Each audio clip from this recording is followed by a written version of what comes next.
Champignons, fleurs de pourriture, vous êtes aussi fruits de la nature. C'est beau, hein? Je l'ai lu sur une carte magique. Alors, numéro 7, Nurgle. Ah oui, naturellement, bon. Donc on poursuit notre petite exploration du domaine de chacun des dieux du chaos, là, avec leurs nombreux clés à chaque fois. C'était hier Slaanesh, c'est naturellement le tour aujourd'hui de Nurgle. Bon, il va sans dire que, à moins que vous ne soyez médecin légiste, anatomopathologiste, esthéticienne, pourquoi pas, elle s'en tâte aussi, hein, enfin bref, habitué à commencer à penser au gueuleton que vous allez faire au resto à midi tout en tâtant le matin comme ça, des organes débordants, bref. Vous voulez peut-être mieux faire l'impasse sur cette vidéo consacrée à Nurgle si vous vous apprêtez à manger, hein, vous la réservez pour plus tard, voilà, c'est mieux. Bon, comme d'hab, je vais vous faire la lecture telle quelle hein, de la description du jardin de Nurgle dans le Codex des Monts du Chaos V6, toujours en édition foil premium holographique plus de bourgeois. Bon, c'est juste un effet du fond vert. Ne la recherchez pas, cette édition collector sur internet, ça ne sert à rien.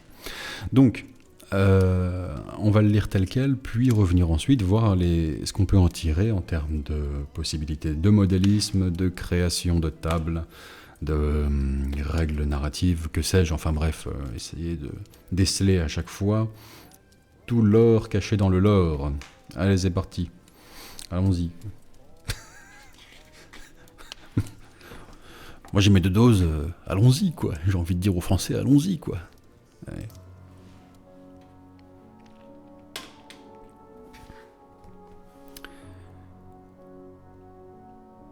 Nurgle est le grand seigneur de la déchéance, le maître de la pestilence. Toute chose, quel que soit son degré de solidité ou de durabilité, finit par céder à la décrépitude. Même le processus de création n'est que le précurseur de la destruction et de la décomposition.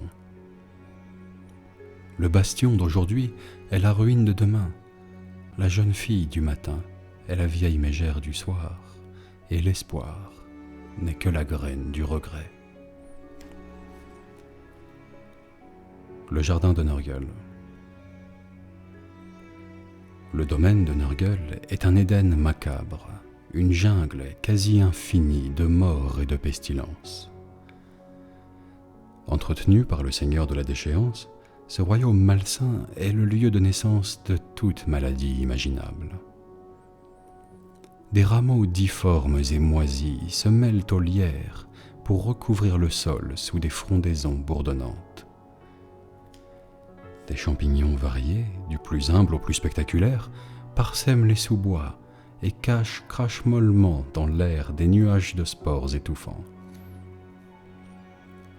Les tiges de plantes démoniaques frémissent de leur propre accord dans l'air lourd et immobile. Des insectes aux traits humains courent sur les berges de paresseuses rivières de boue. Les roseaux frémissent, murmurant le nom de toutes les maladies accordées aux mortels par grand-père Nurgle, et pleurent ceux qui sont morts de ses généreux bienfaits. Au milieu de cette forêt primordiale se trouve le manoir de Nurgle. Lézardée, antique, cette demeure est une construction hybride de poutres rongées et de murs lépreux recouverts de vignes vénéneuses et de mousse. Les fenêtres borgnes et les pierres effondrées font assaut de charme corrompu avec le bronze corrodé, les ferrures rouillées et les corniches rongées de lichen. C'est derrière ces murs fissurés que travaille Nurgle. Sous les courbes dangereuses des poutres vermoulues, le dieu travaille éternellement au-dessus d'un chaudron rouillé, un récipient assez vaste pour contenir tous les océans de tous les mondes de la galaxie. Sans cesser de rire ni de soliloquer, Nurgle œuvre à la création des maladies et des pestes, la forme de vie la plus parfaite et la plus libre qui soit. À chaque tour de sa louche pleine d'asticots, une douzaine de nouvelles épidémies vont s'épanouir dans l'univers pour abattre des civilisations et dépeupler des mondes entiers.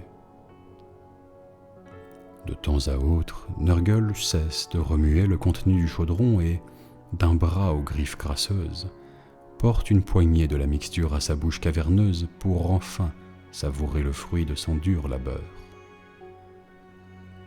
Chaque jour le rapproche de la concoction de la maladie ultime, une peste spirituelle qui ravagera l'univers et verra tous les êtres vivants s'amalgamer dans son étreinte corruptrice.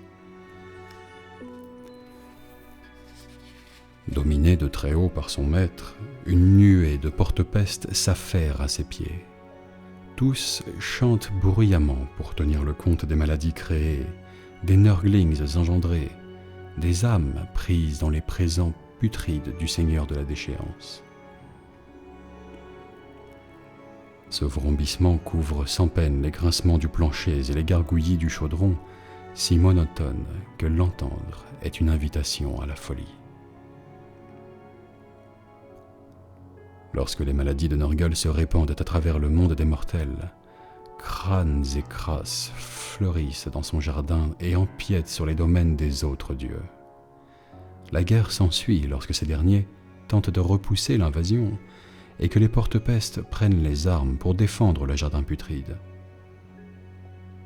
De ces conflits naît la richesse de la vie et de la mort, du triomphe sur l'adversité. Le royaume de Nurgle finit par reculer, mais il se sera nourri des corps immatériels de ceux qui ont péri et digérera ce nouvel humus pour une éternité avant de reprendre sa croissance. Alors, fait à ajouter en plus de cela à la description du jardin de Nurgle, eh bien j'en vois plusieurs. D'abord, Nurgle, contrairement aux trois autres dieux du chaos, qui ne quittent que très rarement leur domaine, presque jamais, Khorne est pour ainsi dire quasiment vissé à son trône, depuis lequel il aboie ses commandements divers et variés à travers la galaxie. Tzeentch reste un peu prisonnier lui-même, enfermé dans son labyrinthe de cristal. Il préfère rester à l'intérieur, méditer ou lire des livres. Et Slaanesh lui-même a tout ce qu'il lui faut à portée de main dans son palais des plaisirs. Nurgle, lui, aime se promener dans son jardin. Il reste rarement dans son manoir, à vrai dire. Et ça et là, il s'en va, promenant dans les différentes zones de son jardin qui, encore une fois, est pour ainsi dire quasiment infini. L'espace et le temps n'existent pas vraiment, même pas du tout, à vrai dire, dans les royaumes du chaos, si bien que toutes ces descriptions sont à prendre avec une certaine distance, en ceci que son jardin est, on dit vaste, si vaste qu'il en est quasiment infini, qu'il y a des régions qui peut-être n'existent que dans les esprits enfiévrés de malades victimes de Nurgle, et qui pourtant du coup existent sans exister, enfin ceci, cela, très particulier. À partir du moment où vous retirez le temps et l'espace, le warp devient une dimension quand même où les choses sont difficilement, difficilement représentables pour l'esprit humain, quoi. Voilà, on va dire ça. Et alors, il se balade ça et là dans différentes régions de son jardin. Il aime notamment croiser des mortels qui s'y aventurent ou des démons venant d'autres lieux à travers les désolations du chaos pour même converser avec eux. Au-delà du fait qu'il a tendance à être très généreux pour ce qui est d'offrir des épidémies, c'est bien fait selon lui. Il aime converser aussi avec les mortels, les étrangers, pour en apprendre plus sur ce qu'il se passe dans le matérium, dans le royaume physique et matériel. Donc il aime avoir vent de tout ça, ça lui permet de mieux concocter ses futures épidémies, d'en imaginer de plus pertinentes par rapport à la situation dans le monde réel. Enfin, il aime bien ça. Ceux qui, en gros, se prêtent au jeu et lui racontent ses histoires, se voient pendant un temps préservés de ce qu'ils craignent le plus, des épidémies et autres formes d'affliction corporelle qui fourmillent dans le jardin de Nurgle. Puis finalement, bon, il les aime un peu trop pour s'en séparer si facilement, donc il finit fatalement par en faire des genres de membres de sa cour assez débonnaire. Hein, Nurgle, et il vit chichement, hein, il n'a pas forcément le faste ou le luxe qu'on trouve dans le royaume de Slaanesh, ou éventuellement les titres pompeux qu'on peut s'accorder mutuellement dans le royaume de Tzeentch. Là, non, mais il en fait des genres de bouffons à garder à sa guise en les corrompant sous la forme plus ou moins de porte-peste. Voilà, conteur d'histoire. Alors, s'agissant des porte-pestes aussi, c'est important à retenir ça. Je vous en livre un petit bout là, ça va nous aiguiller aussi pour les exploitations que l'on peut faire de ce lore sur la table de jeu. Les porte-pestes, il faut avoir en tête une singularité de ces démons par rapport aux autres démons mineurs des autres dieux, qui est que si les autres démons naissent en général, décidément il n'y a pas une vidéo où on passe pas par comment on fait les bébés, bon, c'est comme ça. Si les autres démons naissent en général du fait que leur dieu tutélaire consent à détacher de lui-même une fraction de sa puissance pour qu'elle devienne un être à part entière, c'est comme ça que sont créés et les démonettes, et les horreurs roses, et les sanguinaires. Les porte-pestes sont singuliers puisque ce sont les seuls démons qui sont à l'origine des mortels. Je vous lis le petit passage sur la pourriture de Nurgle. Pourriture en anglais, poxwalker, pox, ça peut... Il y a différents types de pox, donc ça peut se traduire différemment. On la vérole, c'est le plus commun, mais ça peut désigner aussi des pestes, vérole, petite vérole, variole. Tout ça, ça passe un peu gaiement dans le terme de pox, on va dire, et toutes ces variations. Mais dans l'idée, les poxwalkers, les véroleux donc, hein, de Nurgle qui accompagnent la Death Guard, eh bien, voilà. C'est comme ça que commence finalement la naissance d'un porte-peste, en quelque sorte. La pourriture de Nurgle, donc. Le plus grand cadeau de Nurgle à cette galaxie ingrate est la pourriture de Nurgle. Il s'agit de son chef-d'œuvre, en plus d'être incurable et contagieuse au plus haut point. Son cycle est extrêmement lent. Cette maladie idéale ne tue pas son hôte rapidement, mais transforme peu à peu l'organisme de la victime en un cadavre gonflé de pourriture. Parallèlement, elle érode l'âme et tourmente l'esprit, au point que le sujet n'a que deux alternatives. Mettre fin à ses jours, ou se donner pleinement à Nurgle et se complaire dans la maladie et la putrescence. S'extasier de ses bubons et de ses chancres, jusqu'à ce que la mort vienne mettre fin à ses souffrances. Alors seulement prendra-t-il la mesure de sa bénédiction qui lui a été accordée, quand son âme renaîtra au royaume de Nurgle, immortalisée sous la forme d'un porte-peste. Donc, ce petit point-là est important, ça amène à une première idée. Au-delà des jardins de Nurgle, les porte-pestes, tout simplement, furent des mortels, quoi, qui ont chopé la pourriture de Nurgle, et puis c'est une maladie qui ne s'arrête pas avec la mort, elle continue au-delà. Sauf si on renonce définitivement à l'existence, et qu'on met fin à ses jours avant. En ceci, bon, déjà, c'est un morceau de lore particulièrement savoureux quand même, hein, qui, sans doute, met en lumière l'un des pires destins possibles dans la galaxie. Il y en a pas mal, hein. Pourtant la concurrence est rude, hein. Mais un sort qui ne s'arrête pas avec la mort quand même, et qui dure pour l'éternité, difficile de rivaliser, hein. Bon, alors... les porte-pestes furent donc des mortels précédemment, et ça peut être quelque chose d'intéressant à exploiter sur la table de jeu, soit pour son armée personnelle, comme ça, se faire son petit fluff, soit pour, dans le cadre d'une campagne, faire des petits présents savoureux à vos adversaires. On peut tout à fait imaginer une armée de porte-pestes convertis qui fasse un petit peu écho à ce qu'ils furent précédemment dans leur vie mortelle. Alors, en général, ils sont nus comme des vers et chargés de vers, mais des formes de mutation, des formes de cornes qui auraient des formes singulières, petites choses comme ça qui fassent écho à leur vie précédente ne sont pas exclues pour des conversions sur les porte-pestes et peuvent devenir, je trouve, assez intéressantes.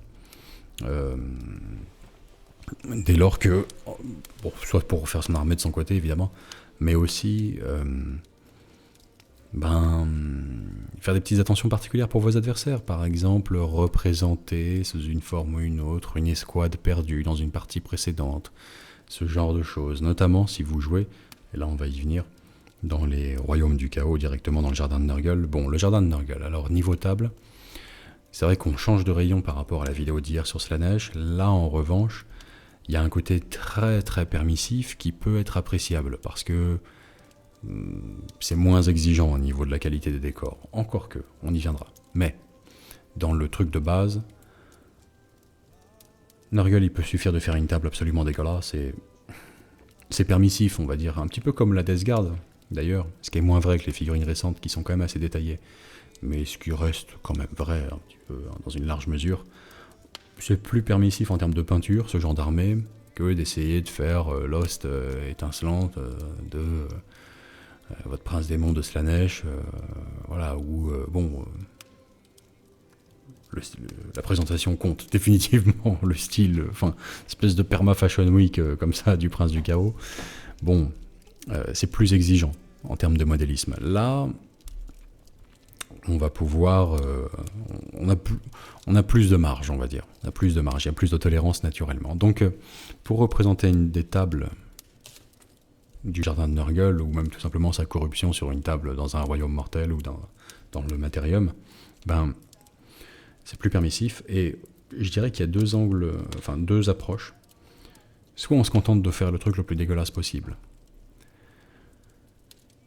Et donc, c'est assez permissif en termes de modélisme. Bon, c'est bien. Et franchement, c'est assez cool.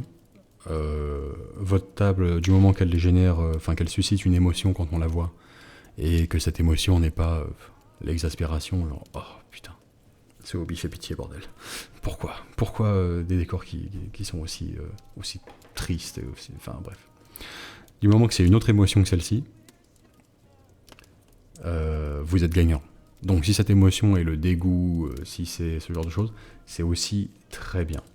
À cet égard, j'ai envie de dire, faites au plus simple, au plus direct. Peut-être miser sur le truc qui vous dégoûte le plus personnellement, même si tout le monde est différent. Ça peut être intéressant. Vous savez que vous grattez une corde sensible, en tout cas, quand vous amorcez un projet de table et qu'il est basé sur le truc le plus dégueulasse qui soit, quoi. Dans l'idée, à vos yeux. Un truc qui provoque une vraie révulsion. C'est assez puissant, quand même. Voilà. Donc choisissez votre truc et puis partez là-dessus. Moi, à titre personnel, c'est tout ce qui est des trous fourrés, là, les porcs, voilà, trucs chargés de trucs crapuleux, ce genre de trucs. Et puis bon, quand on... Ouais, ça me... Voilà. Mais c'est pas le cas de tout le monde, néanmoins, notez. Il y en a qui... Je suis bien placé pour le savoir, j'en ai une à la maison. Voilà. YouTube ne lui sert qu'à ça. C'est les vidéos préférées. Regardez comme ça. Des pathologies rares, de trucs. Oh, il est collector celui-là. Ah, je sais pas ce qu'il a chopé, c'est indien, mais c'est golden. Le dermato, il se régale là. C'est fourré au. Putain, plus t'appuies, plus il y en a. C'est fascinant. Bon, bref. Et il y en a des. C'est comme ça, ça se commande pas, c'est machin. Notamment, c'est surtout les femmes, j'ai remarqué quand même. C'est un truc récurrent chez elles. C'est comme ça. Ne pas négliger, du coup, ne pas oublier peut-être, on peut même l'exploiter ça au premier degré, le versant féminin de Nurgle. C'est vrai que c'est souvent grand-père Nurgle, c'est une forme de chaleur et de bonhomie, et d'humour et de comment dirais-je, d'amour un peu paternel qu'on associe souvent à Nurgle, mais le versant féminin peut être intéressant aussi à exploiter quand même à travers les jardins de Nurgle et faire des figurines, conversion des décors à thème aussi là-dessus. On y reviendra plus tard, mais ça peut être intéressant. Donc bon, c'est comme ça. Il y en a que ça dégoûte, d'autres non. Misez sur ce qui vous dégoûte vous. Comme ça, vous êtes sûr de... Vous travaillez dans un domaine où vous connaissez, quoi. Vous avez des repères, vous savez ce qui est le plus répugnant à vos yeux, donc il y a des chances que ça fasse le même effet à d'autres. Bon, ça c'est une première option. Ce côté, effectivement... Alors, La texture de la table de base va beaucoup jouer hein, quand même, au-delà des décors, même avant qu'on les y ajoute.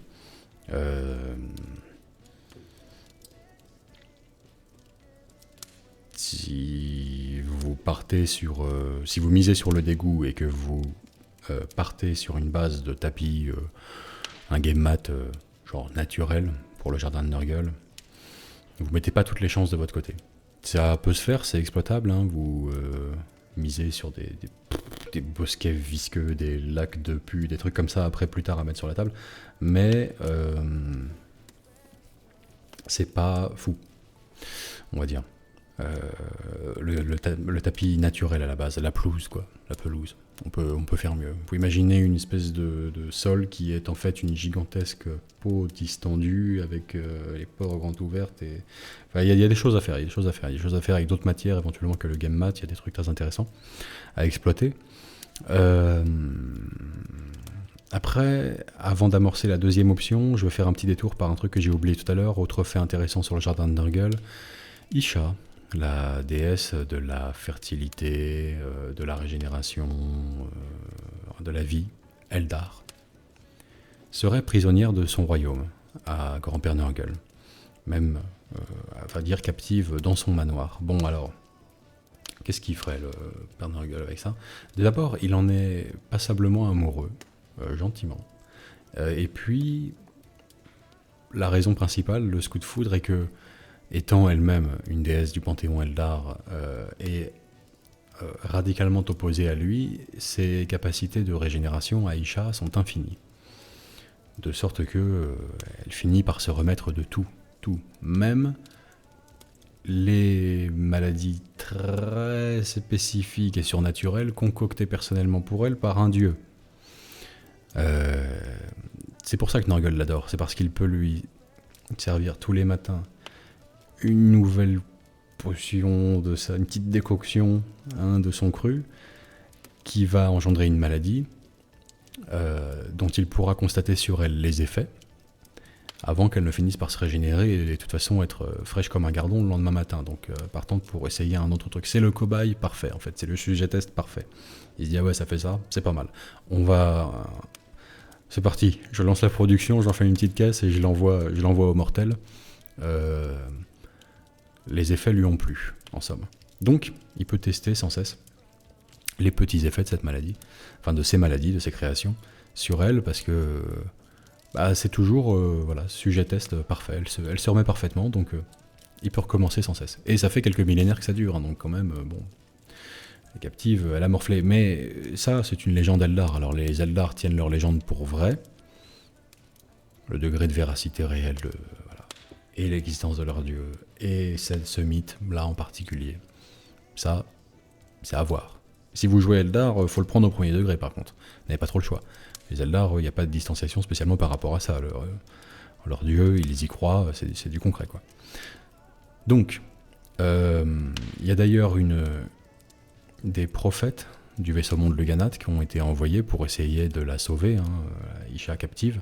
Et au début, ça se passait vachement bien.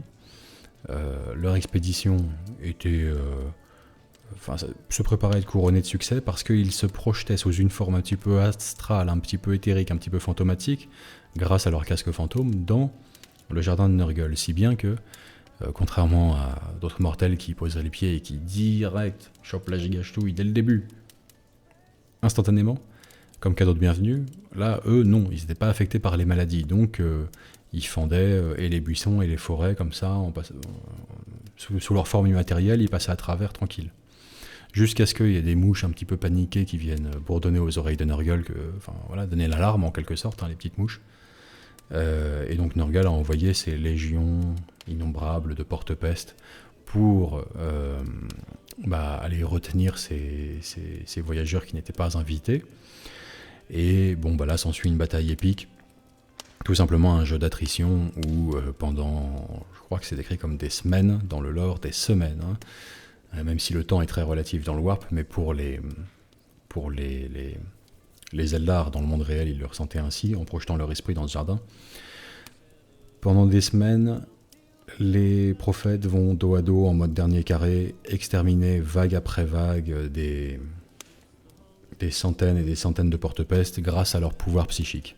Mais, bon, même, on va dire, un peu à l'instar de la marée, qui finit par avoir raison, du roc le plus solide, au bout du compte, ils ont succombé sous le poids du nombre, et ils ont été transformés en genre d'arbres torturés, que Nurgle passe souvent visiter. Voilà, le souvenir de ces Eldar immortalisés sous la forme d'arbres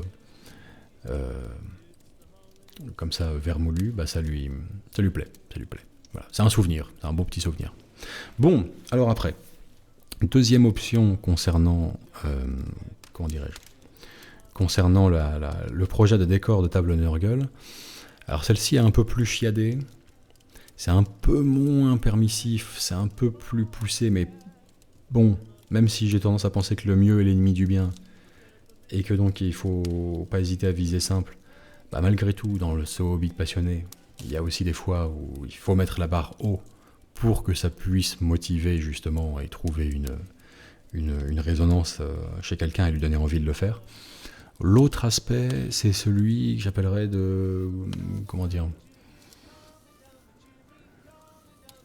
on va dire la décrépitude savamment orchestrée. Pourquoi ? Parce que l'un des aspects de Nurgle qui n'est pas négligeable, c'est l'idée d'embrasser volontairement, dans la joie et l'allégresse, cette voie, vers la décrépitude inexorable. Donc, ça peut être aussi représenté par une certaine beauté qui n'est atteinte que par le déclin finalement, que via le déclin. Un peu à la manière de ruines qui sont plus jolies que les constructions originelles. Vous savez, les ruines recouvertes de lierre, ça peut avoir un charme qui dépasse encore celui de l'édifice tel qu'il était quand il venait d'être construit. Une maison recouverte de plantes grimpantes, ce genre de choses. Il faut penser à ce genre d'exemple. Et à cet égard, on peut miser là-dessus et faire des tables vraiment qui demandent du boulot, mais qui auront un caractère phénoménal. C'est de collectionner un petit peu toutes les choses comme ça, les idées dans la vraie vie de choses qui gagnent finalement à être un petit peu tapées, quoi, un peu, vous voyez, ça devient plus indépendant, pas de parallèle, mais qui deviennent plus intéressantes, plus belles, plus quelque part poétique et romantique à travers cette forme de décrépitude, quelque chose comme ça. Plus bucolique, voilà, bucolique est peut-être le meilleur mot, à vrai dire. Et donc ça, vous pouvez en collectionner, vous pouvez avoir des choses insolites dans le jardin de Nurgle, vous pouvez avoir juxtaposé aussi des éléments qui sont objectivement, qui vont correspondre un petit peu à ces règles du beau universel, qui vont capter l'œil, et à côté, juste à côté, juxtaposer une construction plus nurglesque qui va essayer de limiter ou rivaliser en beauté, avec cette pièce qui pourtant elle ne symbolise pas la décrépitude. Je m'explique un petit peu. Imaginez par exemple un genre de belvédère, un truc comme ça, très beau,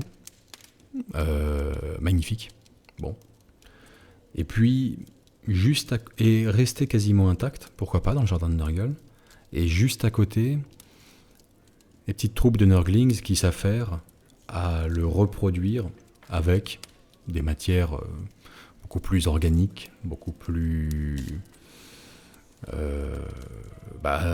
associées à la pourriture, à la putrescence, alors des tas d'organes en décomposition à moitié, des matières diverses et variées, enfin vous voyez l'idée, espèce d'édifice comme ça,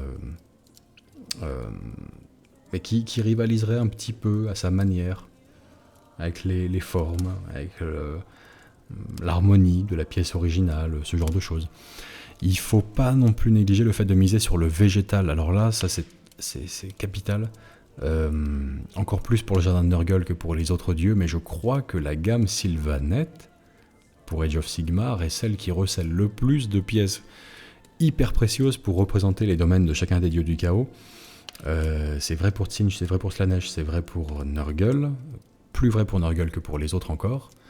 Mais on peut imaginer la même chose. Par exemple, un truc que j'ai pas cité dans la vidéo d'hier, par exemple, pour les cercles qui défendent le palais des plaisirs de Slaanesh. Bon. Imaginez des bois où en fait, comme ça, les sylves vont être représentés par des corps de dryades ou ce genre de choses, issus de la gamme Sylvaned. Vous faites des troncs bleus, roses, peu importe, quelque chose comme ça, bleu, rose, violet. En enlevant la tête éventuellement, peut-être de la dryade, juste pour avoir ce côté où le tronc va évoquer un torse masculin ou féminin, va évoquer une pose gracile un petit peu de danseuse, ce genre de choses. Ça, c'était pour Slaanesh. Bon, maintenant, on peut imaginer la même chose pour Nurgle. Alors pareil, vous faites le choix de laisser retirer les têtes comme vous voulez. Moi, je pense que les retirer est généralement plus subtil, d'avoir ces évocations de corps, ces espèces de sculptures capturées à un moment donné, qui traduisent une posture, une pose, enfin quelque chose comme ça. Mais on peut aussi remplacer les têtes, surtout dans le cas de Nurgle, ça peut être intéressant. Ce côté végétal est vraiment très, très prégnant dans le jardin de Nurgle. Il faut l'exploiter au maximum. Donc ça va passer par les représentations, on va dire, sur la table à l'aide de mousse, de lichen, de choses comme ça, etc. Mais aussi des figurines à exploiter soit en tant qu'unité qui déambule dans le jardin de Nurgle. Il n'y a pas que des porte-pestes et des Nurglings et des mouches. Hein. Il y a une infinité de choses. Et donc ça peut être des espèces d'arbres pourris, déambulants, comme ça. Ou, mais carrément sous forme de décor. C'est peut-être encore plus intéressant, surtout, cet aspect-là. Donc en vrac, homme arbre, dryade, ce genre de choses. Alors comment ils s'appellent? Leur nom m'échappe, mais vous le retrouverez aisément. Des espèces d'hybrides... Enfin, d'Age of Sigmar, l'elfe habité... Enfin, l'arbre plus ou moins habité par un fantôme, là. Comment il s'appelle? C'est pas les Kurnos Hunter? C'est les... Enfin, vous voyez l'idée, quoi.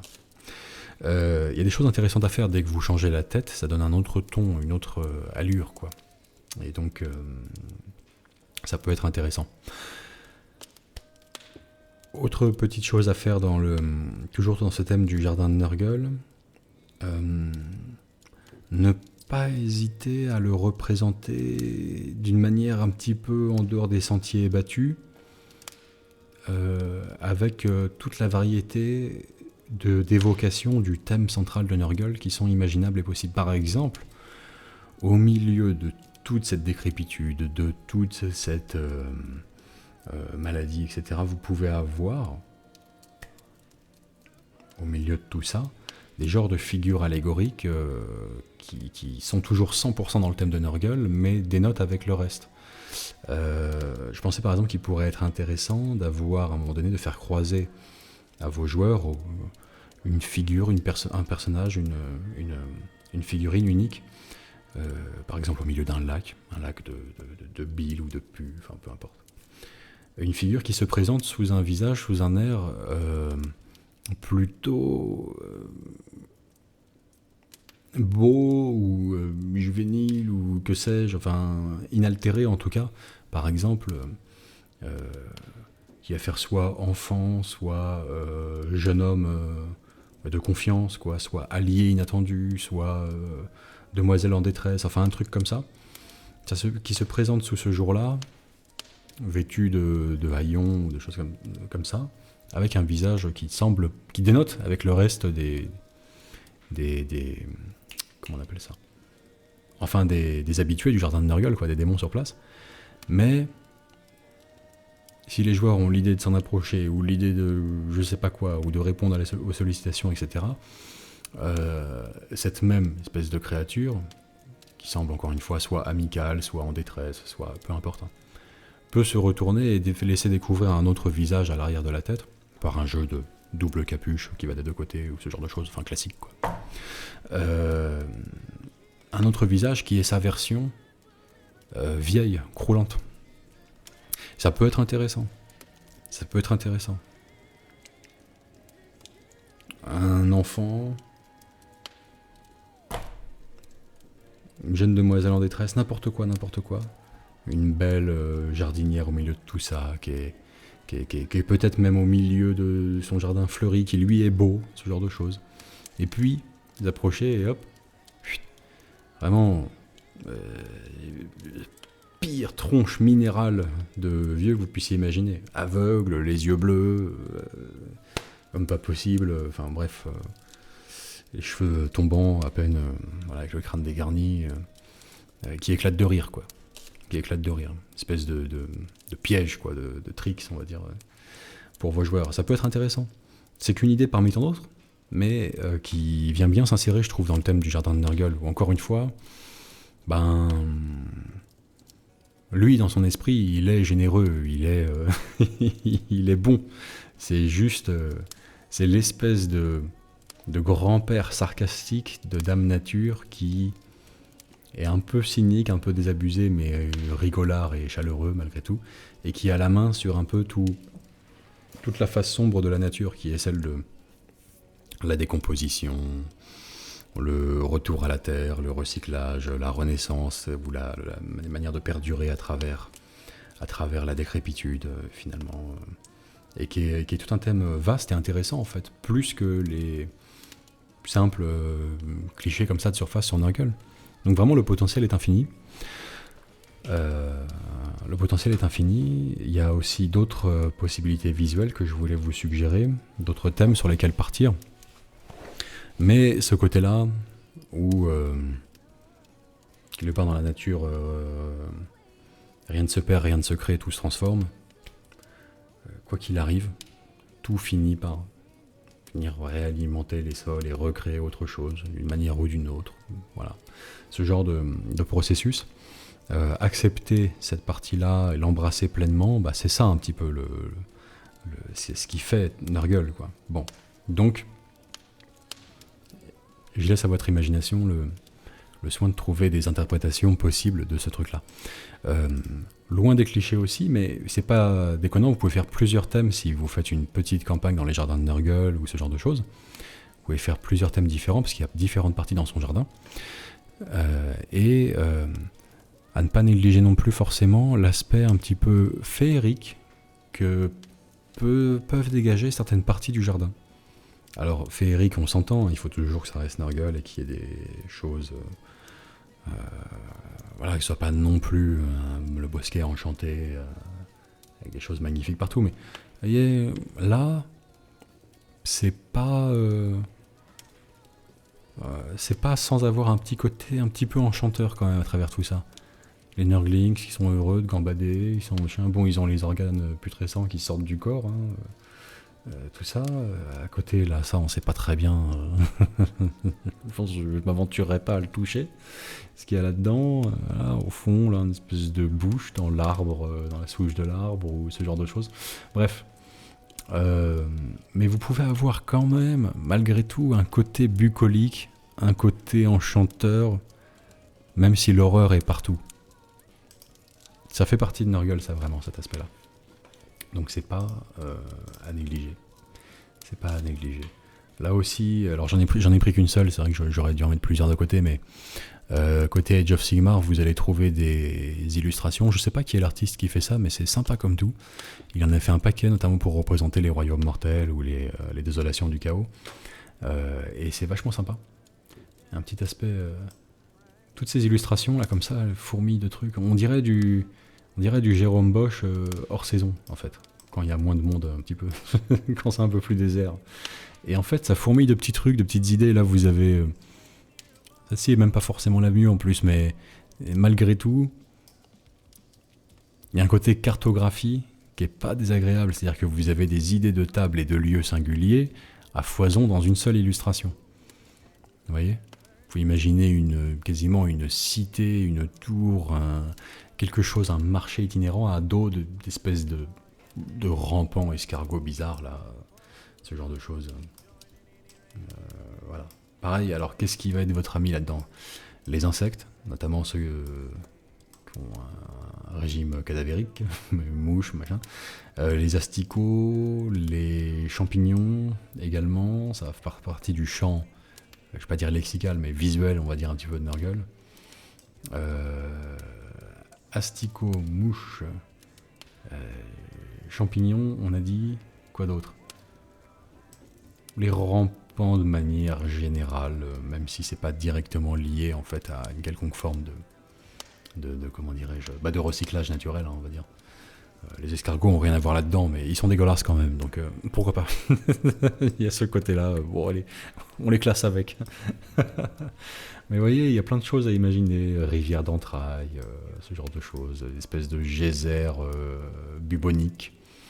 C'est pas tout à fait inintéressant. Enfin, donc il y en a pléthore comme ça, pour Age of Sigmar notamment, à ne pas négliger. Si vous êtes un fan de Warhammer Battle ou de Warhammer 40 000, vous risquez de passer un petit peu à côté de ces illustrations pour Age of Sigmar qui sont pas dégueulasses, franchement. Et pour le coup, les Royaumes du Chaos, c'est pareil dans les deux univers, hein, sensiblement. Donc bon. Enfin. Bah voilà, ça nous fait quand même un paquet de choses à exploiter. Vous voyez que c'est à peu près infini. Soit vous choisissez une version plus rigoureusement répugnante, et ça peut être un style à part entière qui se respecte, un petit peu comme le gore absolu, enfin ce genre de choses. C'est un style à part entière, bon. Soit vous partez un peu plus loin sur le côté aussi presque bucolique, le charme de la gloire passée, qui maintenant finalement a gagné par sa décrépitude. Enfin ce genre de choses quoi. Pensez maison lézardée, pensez ruines, pensez à ce genre de choses, pensez à par exemple, je sais pas, arbres, statues, ou même personnages qui vont avoir cette beauté tout à fait, comment dirais-je, que seuls vraiment les plus anciens de nos anciens ont. Ce côté très minéral mais chaleureux du visage, quoi, qui déjà, je sais pas, enfin ce genre de choses. Il y a plein de possibilités à exploiter. Végétaux, pensez végétaux, encore une fois. Voilà. La gamme Sylvanette, c'est du bonheur. Et puis, qu'est-ce qu'on pourrait y ajouter d'autre encore? En termes d'exploitation de règles, celui-ci est un petit peu délicat. Je le trouve difficile à bien représenter. Je le trouve difficile. Le côté exploration dans les jardins de Nurgle, etc., en termes de règles fun à implémenter, je le trouve un petit peu délicat. Il faut qu'on ressente la bonhomie naturelle des serviteurs de Nurgle, à part les porte-pestes qui sont chiants. Ils essaient d'apporter un peu de raison dans ce monde où rien n'a de sens, donc ils font que compter les maladies, compter les Nurglings, compter les machins. Ils perdent le compte sans cesse, donc ils recommencent à zéro pour l'éternité.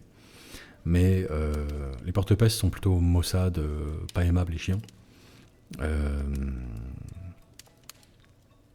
Les Nurglings, Nurgle lui-même, les grands immondes, enfin tous leurs autres serviteurs, et l'infinité de serviteurs différents que vous pouvez imaginer pour les désolations du chaos. Franchement, il faut se lâcher. Il faut sortir un petit peu du carcan juste des démons de base. Ils doivent être chaleureux d'une certaine manière. C'est grand-père Nurgle, il aime ses enfants. C'est le seul dieu du chaos qui est comme ça, donc c'est sa singularité, il faut la représenter. En termes de règles, c'est délicat. J'ai tendance à penser que des formes d'offrandes ou de mains tendues en permanence vont être intéressantes pour les figurines. Par exemple, une règle selon laquelle les figurines de votre adversaire peuvent, pour l'infanterie en tout cas, peuvent rester un tour de plus sur la table si vous l'acceptez à partir du moment où elles sont mortes. Quand vous devriez retirer la figurine du jeu, figurine d'infanterie surtout, vous pouvez choisir qu'elle va embrasser on va dire la résilience, la force que lui procure Nurgle. Restez donc un tour de plus sur la table, mais attention, il y a un prix, c'est qu'à la fin, oh mais c'est trop bien. Allons-y, quoi. Encore une fois, on y revient. Et elle devient une figurine gagnée à Nurgle. Donc soit vous la remplacez par un véroleux, soit par une figurine plus adaptée, soit un truc converti par vos soins, c'est encore plus sympa, les joueurs adverses apprécieront ce truc-là. Soit tout simplement, vous gardez la même figurine, mais vous la séparez de l'escouade et elle devient après hostile, quoi. Elle devient hostile. Elle devient hostile à son armée d'origine, et elle est là genre Nurgle avait raison, quoi. Voilà.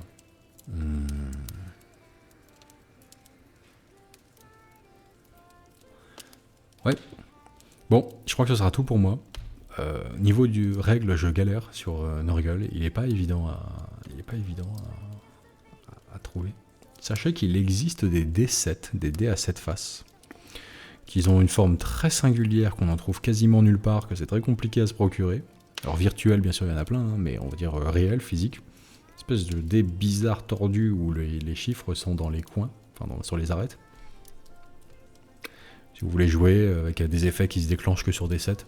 Évidemment, vous avez le 7 sur 2d6, mais il est statistiquement, enfin au niveau des probabilités plutôt, il est fort probable que vous fassiez des 7 à répétition, parce que 2d6 donne très souvent 7, beaucoup plus souvent que tout autre résultat, à vrai dire. C'est comme ça. La somme des 2d. Bon. Mais le d7 existe, il est bizarre, il est insolite, il est pas normal. Vous pouvez essayer d'en jouer si vous voulez faire une campagne Nurgle et voir des effets qui se déclenchent que sur un 7, le fameux chiffre clé de Nurgle. Pourquoi pas, j'ai envie de dire. Bon, il y a ça, et puis du reste, moi je suis preneur. Si vous avez des idées, des suggestions, des choses qui vous viennent en tête par rapport à un thème de campagne Nurgle, ce genre de choses, foncez, n'hésitez pas à les mettre en commentaire, ça peut être enrichissant pour tout le monde. C'est un petit peu la nouvelle tournure intéressante que prennent ces vidéos lors du lore, qui commencent à avoir leur petit public, et qui peut-être peuvent avoir valeur de référence, un petit peu d'inspiration, commentaires compris, pour ceux qui sont intéressés par le thème. Celui qui veut se faire certaines des provinces du palais de Slaanesh, une forme de détournement du thème, etc., va pouvoir puiser un petit peu quand même gentiment dans et la vidéo et les commentaires. Celui qui veut se faire du culte Xenos et Genestealer mélangés, et va pouvoir puiser dans la vidéo sur les Genestealers. Enfin, donc Nurgle, voilà, n'hésitez pas non plus à ajouter votre pierre à l'édifice croulant, bancal et vermoulu. C'est une bonne idée. C'est une bonne idée. Voilà. Qu'est-ce que je vois ajouter d'autre ? Non, ma foi, on est pas mal. S'il vous vient l'envie, pour pousser le thème un peu loin, de faire des figurines personnalisées pour l'armée de votre adversaire, mais sous leur version corrompue, gagner à Nurgle, etc., franchement, n'hésitez pas. Ça, c'est les éléments d'une campagne qui vont la rendre mémorable. Les joueurs adorent, tout le monde adore. Ouais, on m'a déjà fait le coup, mais je suis pas le seul. Tout le monde adore quand on voit une version, fût-elle même pervertie et un sombre reflet de l'armée qu'on joue, mais une version personnalisée de ces figurines en face. Vous comprenez ce que je veux dire ? Si... J'en sais rien, mais votre adversaire il joue Valhalla, on va dire, le régiment de garde impériale, c'est pas forcément le meilleur exemple, mais vous modélisez quelques Poxwalkers ou quelques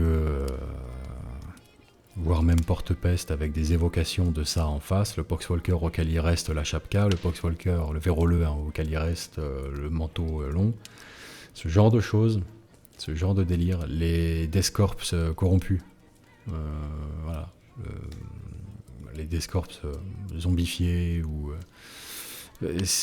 enfin les gens vont adorer, le joueur adore, ça paraît pas, mais c'est un hommage touchant en fait. Voilà, bon allez, sur ce je vous laisse, bonne peinture, bon jeu, à la prochaine pour une nouvelle vidéo de l'Or du Lore.